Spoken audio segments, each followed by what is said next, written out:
Important একটা বিশেষ প্রয়োজনীয় বিষয় যে গুন্ডিচা মার্জন আমরা যারা ভগবানের সাধন করার চেষ্টা করছি বা ইচ্ছা করছি কিন্তু যেন হচ্ছে না, তাই মহাপ্রভু এই গুন্ডিচা মার্জন করে আমাদেরকে শিখাতে চাইলেন কি করলে আমরা সত্যি সত্যি ভগবানকে বসাতে পারবো।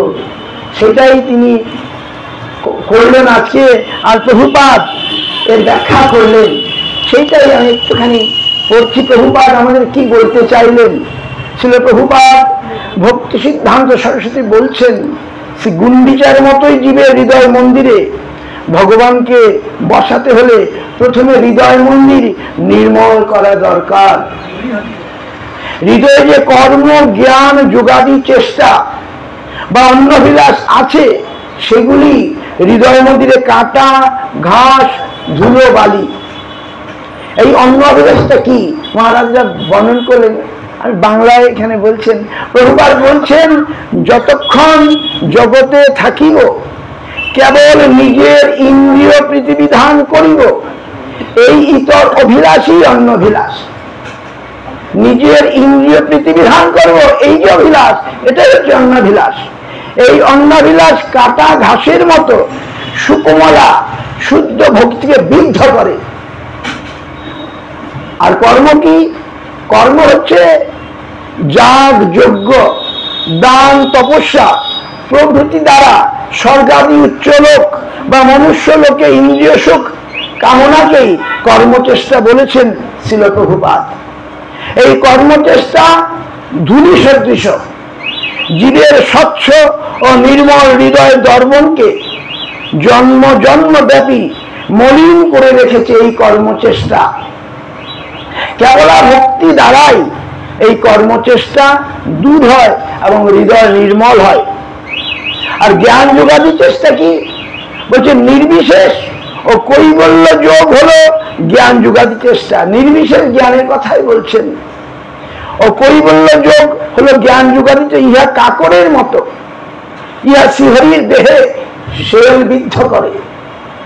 তাই জগৎগুরু ভগবান গৌরহরি এই তৃণধূলি ঝিকুর প্রভৃতি ভগবান মন্দিরের চতুর্সীমার মধ্যেও রাখলেন না, নিজ বহির্বাসে করে বহু দূরে ফেলে আসলে যাতে বাতাসে আবার না উড়ে আসে। তৃণধূলি ঝিকর একত্র করিয়া বহির্বাসে করি ফেলায় বাহিরে লইয়া। অনেক সময় কর্ম জ্ঞান প্রচেষ্টা দূরে গেলেও হৃদয়ে সূক্ষ্ম সূক্ষ্ম মল থেকে যায়। সেগুলি কি? সেগুলো হচ্ছে কুটিনাটি, প্রতিষ্ঠাসা, জীবহিংসা, নিষিদ্ধাচার, লাভ পূজা, এগুলি হলো মল। কুটিনাটি মানে কপটতা, প্রতিষ্ঠাসা মানে নির্জন ভজন বা বুজরুকি দ্বারা নিজেকে বড় ভক্ত বলে দাবি করা, বিষয় ভোগে কাঠিন্য প্রাপ্ত হৃদয় কৃত্রিম বিকার ভাবাভাস প্রদর্শন করে বড় ভক্ত বা অবতার সাজার চেষ্টা, এটা হচ্ছে প্রতিষ্ঠাসা। আর জীবহিংসা কি? প্রভুপাদ খুব সুন্দর বলছেন এখানে ছিল। প্রভুপাদ জীবহিংসা বলতে আমিষ আহারকে বোঝাননি। বদ্ধ জীবের কাছে শুদ্ধ ভক্তি প্রচার না করাই জীবহিংসা। বদ্ধ জীবের কাছে শুদ্ধ ভক্তি প্রচার না করাই জীবহিংসা। আজ শুনছিলাম আর যে ধর্মের যে অনাচার চলছে, ভক্তি নামে যে অনাচার, এগুলো বিরোধিতা করাই না করাই জীবহিংসা। মায়াবাদী কর্মী বা অন্নাভিলাষীকে প্রশ্রয় দেওয়া বা তাদের মন রেখে কথা বলা মানে জীবহিংসা।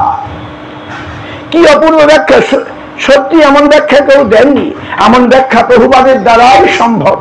এই অনেক উচ্চ কথা কজন পারে শিক্ষার মর্ম অনুধাবন করতে। নিষিদ্ধাচার মানে কামিনী কাঞ্চনের সঙ্গ, অভক্তের সঙ্গ নিষিদ্ধাচার। আর লাভ পূজা ধর্মের নামে নির্বোধ লোককে ঠকিয়ে ধন বা সম্মান লাভ। মহাপ্রভু এইভাবে সমগ্র মন্দির পরিষ্কার করার পর আরো 2 বার মার্জন জল চালন করে ধুয়ে দিলেন, কোথাও যেন এক বিন্দু দাগ না লেগে থাকে। তাই নিজের বস্ত্র দিয়ে ঘষে ঘষে সব সাফ করলেন। এইভাবে শ্রী মন্দির খানি সুশীতল হলো। ভক্তের মন এইভাবে সব অন্নাভিলাষ ত্যাগ করলেই সুশীতল ও স্নিগ্ধ হয় এবং তবেই ভগবান আবির্ভূত হন। সব দাগ মুছে গেল, কোনো কোনো অজ্ঞাত কোণে কিছু গোপন দাগ থেকে যায়, সেগুলি হলো মুক্তি বাঞ্ছা। নির্বিষ মুক্তি তো কোন ছাড়, চতুর্বিধা মুক্তি ও কলঙ্ক স্বরূপ।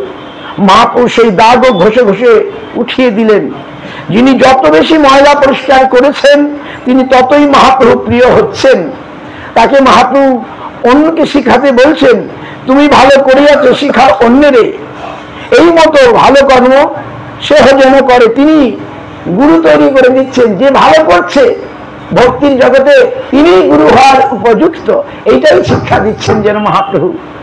আর যার মার্জন সেবা তেমন পছন্দ হলো না, তার শাস্তি স্বরূপ পিঠে বানা সেবা চলে হরিগুরু বৈষ্ণব এর সেবাই সবাই নির্ধারিত করলেন।